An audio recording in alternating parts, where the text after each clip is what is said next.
Hello everyone, it's Daz. Long time no talk. I'm going to talk about some things I learned over the last month and a half that I've been away and get into it after a message from our sponsor. Friends, the world is becoming more unglued by the day. Local consequences are now showing up. We're seeing sky-high gas prices, higher food prices, shortages, and more. How should you respond? Go to preparedaz.com and secure long-term emergency food storage from My Patriot Supply. Global supply chains could break down very soon, so today is the day to act. My Patriot Supply is by far the largest preparedness company in America. They're in stock and shipping quickly in unmarked boxes to your door. Their emergency food lasts up to 25 years in storage. When you need it, it will be there. Act now, save $150, and get free shipping on their 3-month emergency food kits. These kits provide breakfast, lunches, dinners, drinks, and snacks, totaling over 2,000 calories a day. Every family should have at least 1 to 3 months supply of food per person. Go to prepareofdaz.com. Save $150 and get free shipping on your 3-month food kits. That's preparewithdaz.com, preparewithdaz.com. So most who watch videos weekly know that I haven't been posting, and it kind of stopped randomly, and that's because I found out shortly after I made the last video that I had to pack my bags and go to Columbus, Ohio for work. And while I was in Columbus, I learned quite a bit about myself, spiritual matters, and I just took time to really understand what was going on. But I want to talk about some messages that I received from God and just things I learned.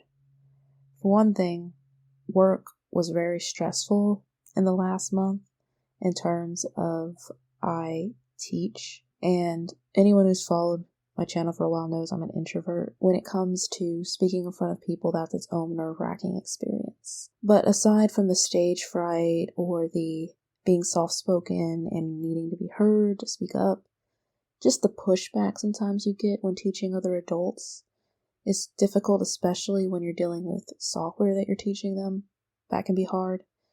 But I had some experiences when I was in Columbus in terms of spiritual matters.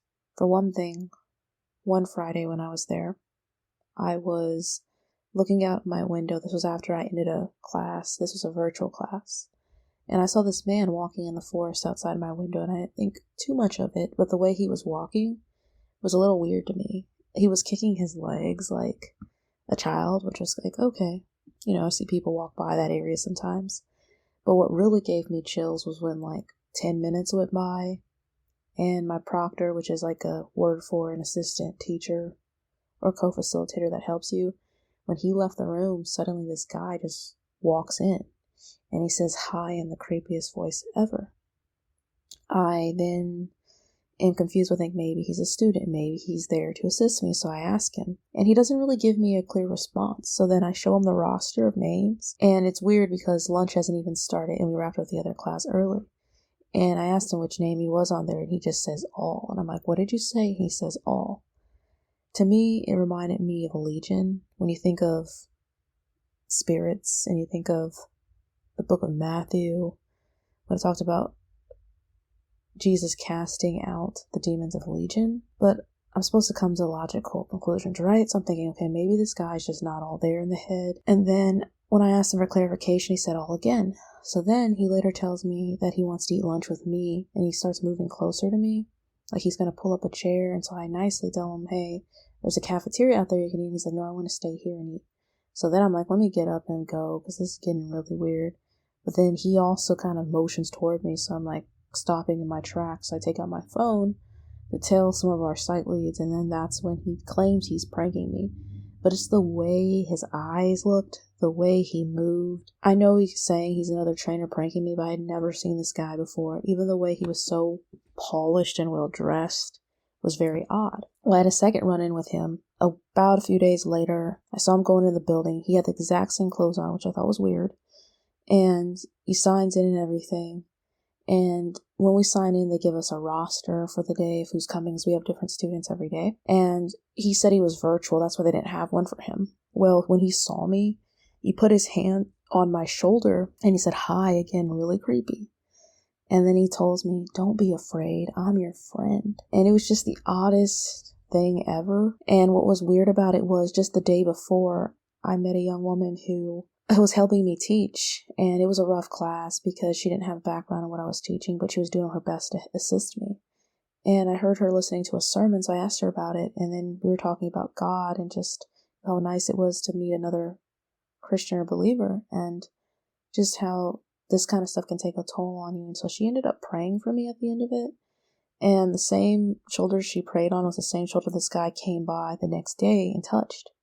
And I just felt like when I was there was a lot of turmoil in terms of the stress, not just from people I had in my classes, but even from leadership from my company.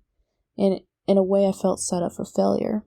But I found myself really having to lean into my faith and have faith and really trust God, that no matter how rough things got, that I was trusting Him.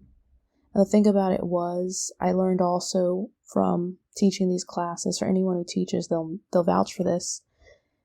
People have energy, and their energy really changes the atmosphere of the room. So, like I said, I was teaching people in the medical field, so nurses, med techs, MSAs, pharm techs, pharmacist providers, you name it. And I was teaching them how to use our software because they're changing over to a different software system. But some of them, when they would walk in the room, you would just feel this darkness or this heaviness. And it wasn't always like directed at me.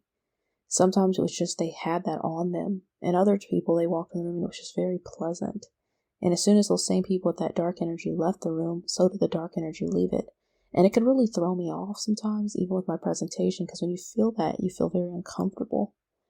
I also found, because we had some hiccups because of how ill-prepared I was in terms of them last minute putting on more tasks for me. And the person I was supposed to work with, she totally got sick and couldn't come in the whole week, so I had to take over. And I was rusty because I had been teaching an entirely different track. Some of these people got upset with me because there were some issues, and I was doing my best to answer their questions, but they were frustrated. And people talk, they all know each other, so some of them came in already gossiping, giving me dirty looks, giving the girl that was assisting me dirty looks. And it just was so hostile, felt toxic at times. It's just like you wanted them out of the room, you wanted this class over with because of those sorts of experiences. There was also experiences where things turned around, but I learned from that just how, when things like that happen, the unexpected, how much more important it is to ground yourself and remember your mission, your purpose, why you're where you are. I also had a very negative experience on our side with someone who was supposed to be a subject matter expert we were reaching out to, who said something really cruel to me and my assistant teacher, pretty much frying us in a public chat. And that really was upsetting because it also came through on my laptop where the class could see, and they were already giving us a hard time. And so then they started gossiping. And I knew it was just a trick of the enemy to create more havoc. I really felt at times like a humiliation ritual or like hazing. And it made me feel like, why am I going to put up with this sort of negativity and poor treatment when I'm not being paid that much compared to others who have the same role from other companies, because we work with a lot of third-party companies. So that all was very interesting. Even when I was flying home for the weekend or flying home at the beginning and end, I ran into so many delays because of the weather. I was in the airport way longer than I needed to be. Like, I was trying to go from Columbus back to Kansas City. It should have been a short flight to St. Louis, but because of weather, I was going to miss it. So then they routed me all the way down to Orlando. So it would have been like a 10:30 arrival turned into a arrival at 2 a.m.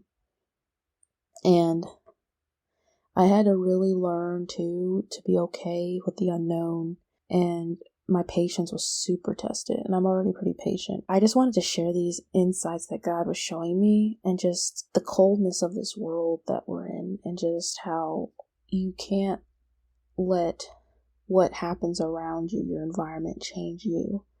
One really encouraging thing was the one woman who was a fellow believer who talked with me. She told me she could tell that I also was a person of faith because something about the way I carried myself and the way I talked and moved let her know that I believed. So I really admired that she said that, because one of the things that I always strive for is that I am more like Christ, and we're not supposed to look like the world.